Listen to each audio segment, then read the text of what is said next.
Hello friends, आप सभी का अपने एच ट्यूटोरियल पर स्वागत है। तो जेक बोर्ड क्लास 7 का 23 मार्च को लास्ट वीकली टेस्ट है। तो इस वीडियो में मैं आप लोगों को 23 मार्च 2024 का वीकली टेस्ट का साइंस का वेरी वेरी इंपॉर्टेंट क्वेश्चन बताने वाला हूँ। जितना भी क्वेश्चन मैं बताऊँगा सभी काफ़ी ज़्यादा इंपॉर्टेंट है। अच्छी तरीके से सभी क्वेश्चन को आप लोग याद कर लीजिएगा ताकि आपका वीकली टेस्ट अच्छे से जाए। और फिर आप लोगों का फाइनल बोर्ड एग्जाम का भी रूटीन आ चुका है। अप्रैल में आप लोगों का फर्स्ट वीक में एग्जाम है। मैं आप लोगों के लिए एग्जाम के लिए इंपॉर्टेंट क्वेश्चन अपलोड करने वाला हूं। चैनल को सब्सक्राइब कर लीजिएगा और प्रत्येक वीडियो को देखना मत भूलिएगा। तो चलिए बिना देर किए हम लोग क्वेश्चन की ओर बढ़ते हैं। देखिए, हम लोग क्वेश्चन की ओर बढ़ते हैं। यहाँ पर पहले वस्तुनिष्ठ प्रश्न देखते हैं। 10 MCQ क्वेश्चन आप लोगों को फाइनल बोर्ड एग्जाम में भी MCQ क्वेश्चन आने वाला है।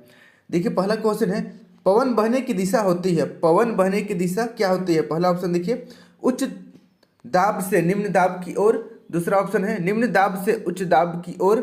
तीसरा ऑप्शन है ऊपर से नीचे की ओर। चौथा ऑप्शन है इनमें से कोई नहीं। तो इसका सही आंसर हो जाएगा ऑप्शन नंबर पहला, उच्च दाब से निम्न दाब की ओर। उच्च दाब से निम्न दाब की ओर पवन बहने की दिशा, ऑप्शन नंबर पहला सही हो जाएगा। इसको आप लोग याद कर लीजिएगा, बहुत ज़्यादा इंपॉर्टेंट क्वेश्चन है वीकली टेस्ट के लिए।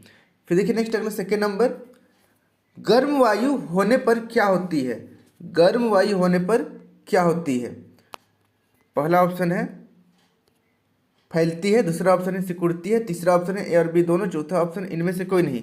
जब वायु गर्म होती है तो क्या होता है? तो इसका सही आंसर हो जाएगा ऑप्शन नंबर पहला, जब वायु गर्म होती है तो वायु फैलती है। अब बढ़ते हैं नेक्स्ट अगला तीसरा नंबर, गतिशील वायु को क्या कहते हैं? गतिशील वायु को क्या कहते हैं? पहला ऑप्शन है वर्षा। दूसरा ऑप्शन है पवन। तीसरा ऑप्शन है दाब। चौथा ऑप्शन है उष्मा। तो इसका सही आंसर हो जाएगा ऑप्शन नंबर दूसरा, गतिशील वायु को पवन कहते हैं। अब बढ़ते हैं नेक्स्ट अगला 4 नंबर की ओर, रांची का कौन सा क्षेत्र त्वरित झंझा के लिए काफी संवेदनशील माना जाता है? पहला ऑप्शन है रातू। दूसरा ऑप्शन है कोकर। तीसरा ऑप्शन है नामकुम। चौथा ऑप्शन है काठी टाड़। तो इसका सही आंसर हो जाएगा ऑप्शन नंबर तीसरा, नामकुम। कितने लोग नामकुम से है नीचे कमेंट जरूर कीजिएगा। वहाँ पर काफ़ी ज़्यादा त्वरित यानी कि बिजली चमकता है और बिजली गिरता है। फिर देखिए नेक्स्ट अगला 5 नंबर, यदि त्वरित यानी कि बिजली गिरने की संभावना दिखे तो हमें क्या सावधानी बरतनी चाहिए? पहला ऑप्शन है बड़े पेड़ के नीचे नहीं रुकना चाहिए। दूसरा, खाली जमीन पर नहीं लेटना चाहिए। तीसरा, धातु से बनी चीज़ों के समीप नहीं रहना चाहिए। चौथा, उपरोक्त सभी। तो इसका सही आंसर हो जाएगा ऑप्शन नंबर चौथा, उपरोक्त सभी।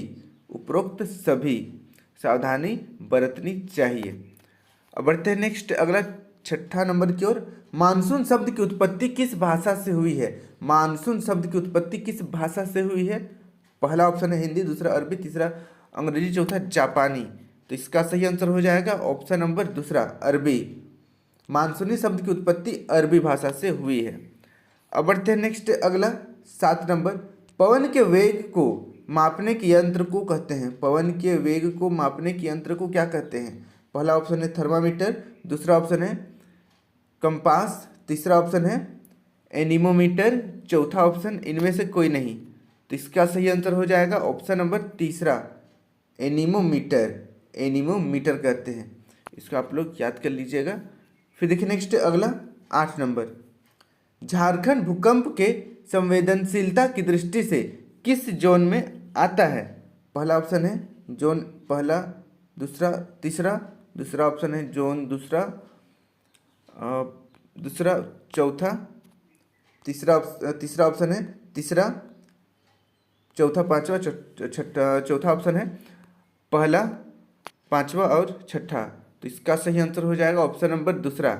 इसको आप लोग याद कर लीजिएगा, झारखंड भूकंप के संवेदनशीलता की दृष्टि से जोन दूसरा में आता है।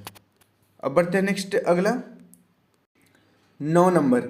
9 नंबर का क्वेश्चन देखिए, चक्रवात चेतावनी कम से कम कितना पहले जारी कर दी जाती है? यानी कि चक्रवात की चेतावनी कितनी देर पहले जारी कर दी जाती है?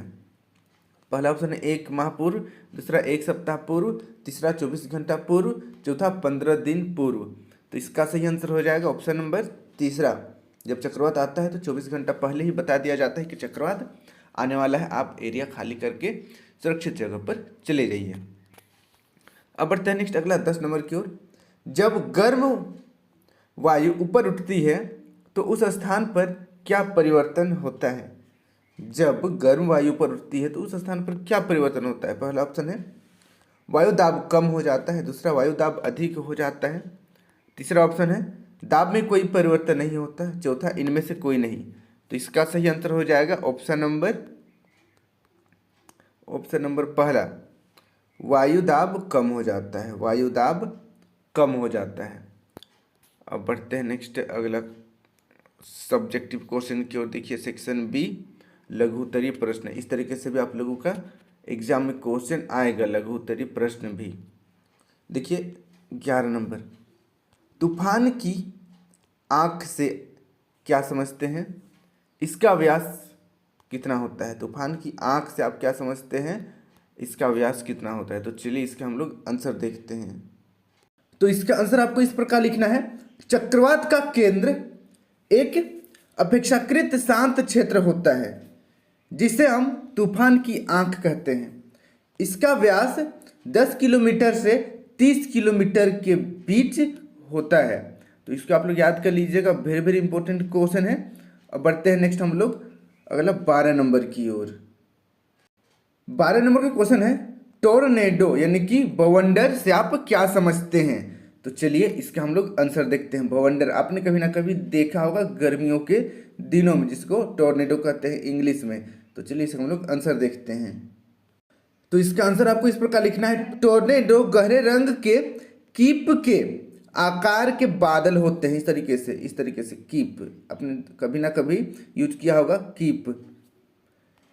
इसकी कीप जैसी संरचना आकाश से पृथ्वी तल की ओर आती हुई प्रतीत होती है। ऐसा लगता है ऊपर से नीचे की ओर आ रहा है, इस तरीके से घूम घूम कर इस तरीके से आती हुई प्रतीत होती है। आपने कभी ना कभी देखा होगा, तो इसको आप लोग याद कर लीजिएगा। अब लोग बढ़ते हैं नेक्स्ट अगला क्वेश्चन की ओर। अगला क्वेश्चन देखिए 13 नंबर, टोर्नेडो से सुरक्षा की एक विधि लिखिए। टोर्नेडो से सुरक्षा की एक विधि लिखना है। तो चलिए इसका हम लोग आंसर देखते हैं। इसका आंसर देखने से पहले आप लोगों का 23 मार्च को इंग्लिश और साइंस का वीकली टेस्ट है। इंग्लिश का भी मैं जल्दी ही अपलोड कर दूंगा, नीचे डिस्क्रिप्शन में आप चेक कीजिएगा, आपको इंग्लिश का भी मिल जाएगा। और आप लोगों के फाइनल बोर्ड एग्जाम के लिए मैं इसी प्रकार से इंपॉर्टेंट क्वेश्चन अपलोड कर दूंगा। चैनल को सब्सक्राइब करना मत भूलिएगा। अगले 1-2 दिन में वीडियो अपलोड होना शुरू हो जाएगा। सभी वीडियो को अच्छी तरीके से देखकर सभी क्वेश्चन और आंसर को आप लोग याद कर लीजिएगा। तो चलिए बढ़ते हैं इसके आंसर की ओर। तो इसका आंसर आपको इस प्रकार लिखना है, घुटने के बल नीचे झुककर अपनी बाहों को अपने सिर और गर्दन के चारों ओर लपेट लेना चाहिए। तो इसको आप लोग याद कर लीजिएगा, बहुत ज़्यादा इंपॉर्टेंट क्वेश्चन है। अब बढ़ते हैं नेक्स्ट अगला क्वेश्चन की ओर। अगला क्वेश्चन है 14 नंबर, पवन के प्रवाह में परिवर्तन किस कारण होता है? पवन के प्रवाह में परिवर्तन किस कारण होता है? तो चलिए इसका हम लोग आंसर देखते हैं। तो इसका उत्तर आपको इस प्रकार लिखना है, पवन के प्रवाह में परिवर्तन पृथ्वी के घूर्णन के कारण होता है। पवन के प्रवाह में परिवर्तन पृथ्वी के घूर्णन गति के कारण होता है। तो इसका आप लोग याद कर लीजिएगा, इंपॉर्टेंट क्वेश्चन है। अब बढ़ते हैं नेक्स्ट अगला क्वेश्चन की ओर। अगला क्वेश्चन है 15 नंबर, तड़ित आपदा से ग्रसित झारखंड के 6 जिलों के नाम लिखें। तो आपदा तड़ित से प्रभावित 6 जिलों के नाम लिखना है। तो चलिए इसका हम लोग आंसर लिखते हैं। तो इसका आंसर आपको इस प्रकार लिखना है, पलामू, चतरा, लातेहार, कोडरमा, रांची तथा गिरिडीह, ये 6 जिले हैं। तो इसको आप लोग याद कर लीजिएगा, बहुत ज़्यादा इंपॉर्टेंट क्वेश्चन है। आप में से कितने पलामू से वीडियो को देख रहे हैं, चतरा, लोहरदगा, कोडरमा और रांची और गिरिडीह से देख रहे हैं, नीचे कमेंट जरूर कीजिएगा। और आप लोगों को फाइनल एग्जाम के लिए मैं वीडियो अपलोड करूँगा। चैनल को सब्सक्राइब कर लीजिएगा, अपने सभी दोस्तों के साथ वीडियो को शेयर कर दीजिएगा ताकि उनको भी इस वीडियो का लाभ हो सकेगा। और जल्द ही मैं अभी तुरंत इंग्लिश का भी वीडियो अपलोड करने वाला हूँ, आपको नीचे डिस्क्रिप्शन में लिंक मिल जाएगा, जाकर जरूर देख लीजिएगा। आज के लिए इतना ही। Thank you for watching video. जय हिंद, जय भारत।